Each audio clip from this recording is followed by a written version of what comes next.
Hi guys! ආල්ටද මම පෙන්නන්න හදන්නේ මගේ වීකෙන්ඩ් එක කොහොමද ගෙවුනේ කියලා. ඉතින් දවස පටන් ගන්න ඕන කාලනේ අපි ගියා ගාල්ලේ හංග්‍රි එකට. ඉස්සෙල්ලම අපි ගත්ත වර්ජින් මොහිතෝ එකක්. ඒකට මම දෙනවා 10න් 8ක්.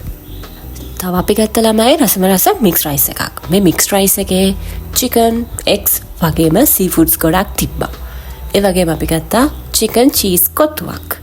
මේකේ chicken cheese ඇති තරම් තිබ්බා. මම ෆිෂ් වලට නම් එච්චර කැමති නෑ ළමයි. ඒ නිසා මම රයිස් එකට දෙන්නේ 10න් 7ක්.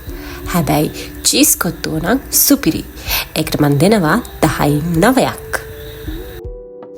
ඒ වගේම අපිට chili paste එක gravy එකකුත් ලැබුණා. මේ රෙස්ටෝරන්ට් එක හරිම calm ඒ වගේම වෙනස්ම vibe එකක් දුන්නේ අපිට. හරිම ලස්සනයි. ඒ කියන්නේ අමුතු ෆීලිං එකක් තියෙනවා ඒ රෙස්ටෝරන්ට් එක ඇතුලේ. මාරම රසයි මේ චීස් කොට්ටුව ඇත්තටම. ඉතින් අද දවසේ මගේ මේන් පර්පස් එක තමයි නීර මූවි එක බලන එක. ඉතින් ඇත්තටම අපිට පොලිමේ ඉන්න වුණා.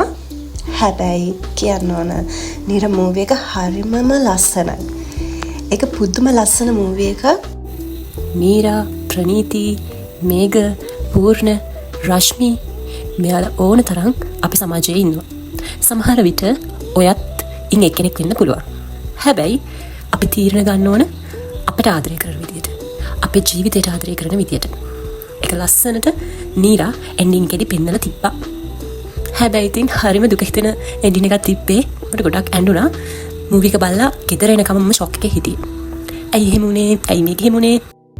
මූවි එක බලලා ඉක්මනට වැස්සට කලින් මං ගෙදර ආවා. ඉතින් අහම තමයි මගේ වීකෙන්ඩ් එක ගෙවුනේ ළමයි. එහෙනම් තවත් ලස්සන vlog එකකින් මං එන්නම්. බයි.